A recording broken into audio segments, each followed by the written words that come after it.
हनुमान चालीसा विवाद पर उद्धव ठाकरे ने तोड़ी चुप्पी, कहा हमें हिंदुत्व का पाठ न सिखाएं, दादागिरी करने वालों को तोड़ना आता है। दादागिरी करून याल तर दादागिरी कशी मोडायची ते सुद्धा आम्हाला शिवसेना प्रमुखांनी हिंदुत्वाच्या व्याख्यात समजून सांगितलेलं आहे। निर्दलीय सांसद नवनीत राणा और उनके पति रवि राणा की जमानत अर्जी पर आज आ सकता है फैसला, मुंबई सेशंस कोर्ट में होगी सुनवाई।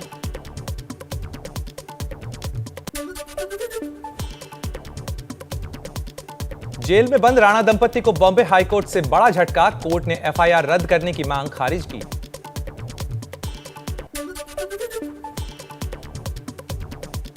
सांसद नवनीत राणा ने लोकसभा स्पीकर को लिखी चिट्ठी, हिरासत में टॉर्चर करने का लगाया आरोप, लोकसभा सचिवालय ने महाराष्ट्र सरकार से मामले पर मांगा जवाब।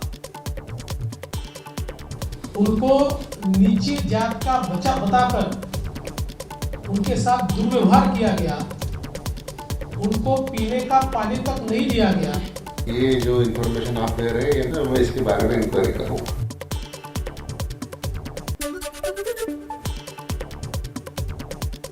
पूर्व सांसद किरीट सोमैया पर हमले के आरोप में मुंबई के पूर्व मेयर विश्वनाथ महाडेश्वर जमानत पर छूटे, 4 शिव सैनिक भी गिरफ्तार। बीजेपी ने केंद्र सरकार से हमले की एसआईटी जांच कराने की मांग की है। कार्यालय पुलिस का माफिया करके उपयोग करके एक अलग प्रकार का माफिया टेररिज्म खड़ा किया है।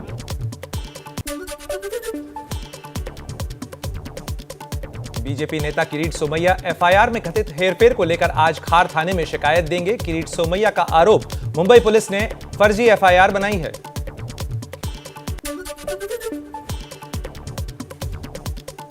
महाराष्ट्र के मुख्यमंत्री उद्धव ठाकरे और संजय राउत के खिलाफ अवमानना की कार्रवाई की मांग को लेकर आज बॉम्बे हाईकोर्ट में जमानत याचिका पर सुनवाई होनी है।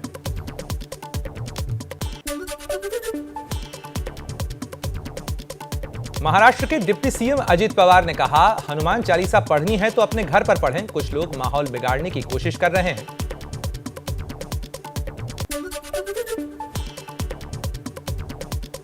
एनसीपी अध्यक्ष शरद पवार का बीजेपी पर निशाना, कहा महाराष्ट्र में सत्ता न मिलने से बीजेपी परेशान है, उद्धव पर बयानबाजी अफसोसजनक। ट्विटर पर आम आदमी पार्टी के चालीसा पाठ के बाद एनसीपी की कार्यकर्ता फहमीदा हसन ने पीएम आवास के बाहर हनुमान चालीसा पाठ की मांग की है, गृह मंत्रालय को लिखी चिट्ठी। राजस्थान के अलवर में अतिक्रमण को लेकर बवाल के बाद एसडीएम पर गिरी गाज, राजस्थान सरकार ने राजगढ़ के एसडीएम को किया सस्पेंड, ईओ बनवारी लाल मीणा और नगर पालिका अध्यक्ष सतीश दुहारिया भी निलंबित।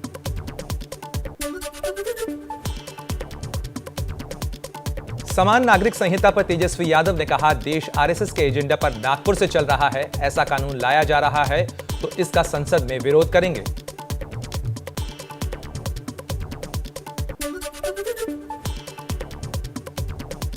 चुनावी साल में हिमाचल प्रदेश के सीएम ने छेड़ा यूनिफॉर्म सिविल कोड का मुद्दा, कहा उठा रहे हैं जरूरी कदम।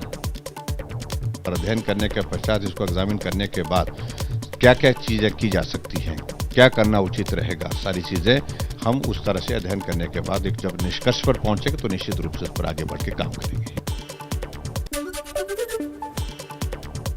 यूपी के एडीजी प्रशांत कुमार का बयान, लाउड स्पीकर पर हाईकोर्ट के आदेश का पालन करेंगे, अब तक 125 लाउड स्पीकर उतारे गए, 17,000 जगहों पर लोगों ने खुद आवाज कम की।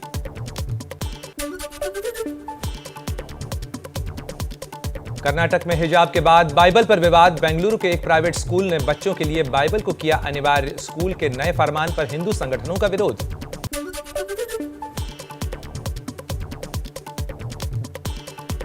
जहांगीरपुरी के बाद शाहीन बाग सहित दक्षिण दिल्ली के कई इलाकों में अतिक्रमण हटाने के लिए प्लान तैयार, दक्षिण दिल्ली नगर निगम के महापौर मुकेश सूर्यान ने की बैठक।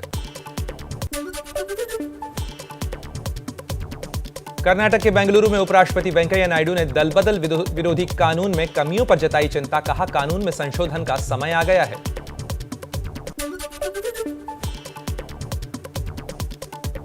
झारखंड के पूर्व मुख्यमंत्री रघुवर दास का मुख्यमंत्री हेमंत सोरेन पर बड़ा हमला, अपनी पत्नी और प्रेस सलाहकार के नाम पर औद्योगिक जमीन हड़पने का लगाया आरोप।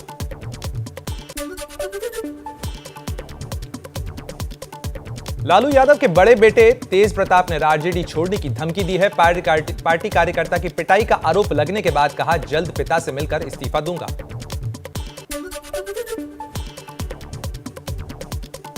आरजेडी की युवा इकाई के पटना महानगर अध्यक्ष रामराज यादव ने आरोप लगाया कि तेज प्रताप ने रोजा इफ्तार की पार्टी में के दिन उनसे मारपीट की थी। मुझे धमकी दिया गया कि तुम राष्ट्रीय जनता दल पार्टी तेजस्वी यादव का पार्टी छोड़ दो, नहीं तो तुमको 10 दिन के अंदर गोली मरवा देंगे, मर्डर तुम्हारी हो जाएगा।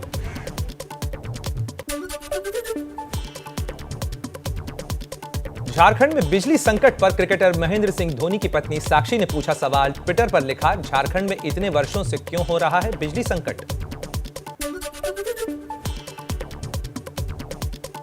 लखनऊ में सीएम योगी ने की बिजली विभाग के अधिकारियों के साथ बैठक। अनावश्यक बिजली कटौती न करने के दिए निर्देश। बिजली कटौती की शिकायत नहीं आनी चाहिए, ये दिया साफ फरमान।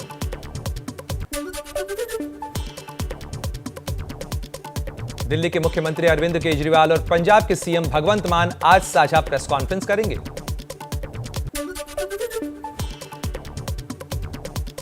दिल्ली में कांग्रेस की अनुशासन कमेटी की बैठक। सुनील जाखड़ और केवी थॉमस पर कार्रवाई को लेकर होगा फैसला।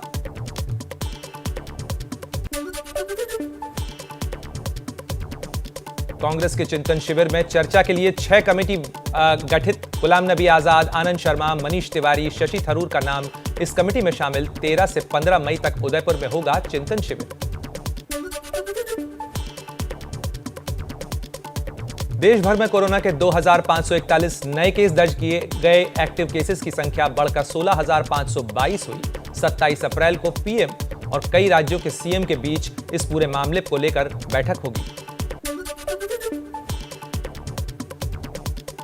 दिल्ली में लगातार चौथे दिन कोरोना के 1000 से ज्यादा नए केसेस। एक्टिव केसेस की संख्या 4168 हुई। संक्रमण दर भी बढ़कर 6.42% हुई।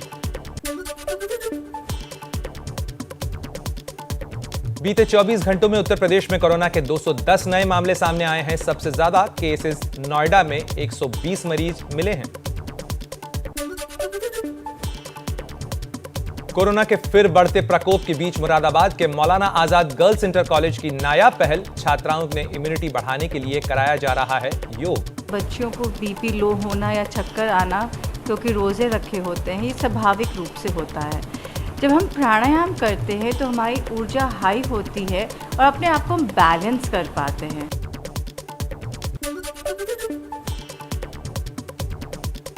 फर्जी न्यूज और नफरत फैलाने वाले 26 और यूट्यूब चैनलों को सरकार ने किया ब्लॉक। इनमें से 10 भारतीय और 6 पाकिस्तानी चैनल हैं। पहले भी कई चैनलों को इस तरीके से प्रतिबंधित किया गया है। राकेश अस्थाना को दिल्ली पुलिस कमिश्नर बनाए जाने के खिलाफ याचिका पर आज सुप्रीम कोर्ट में सुनवाई। कोर्ट ने केंद्र को नोटिस जारी कर मांगा जवाब।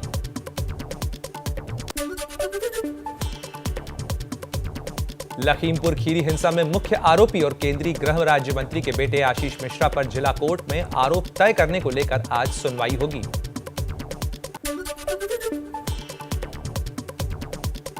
राजधानी दिल्ली के मोहम्मदपुर इलाके में पुराना ग्रेनेड मिलने से हड़कंप। सुरक्षा एजेंसियां जांच में जुटी। पार्क में मिले बम से काफी देर तक बच्चे खेलते रहे। पार्क में खेल रहे थे और उन्हें ही ये ग्रेनेड नुमा चीज जो है दिखी।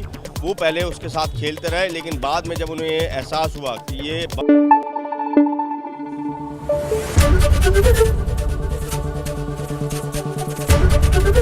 एबीपी न्यूज आपको रखे आगे।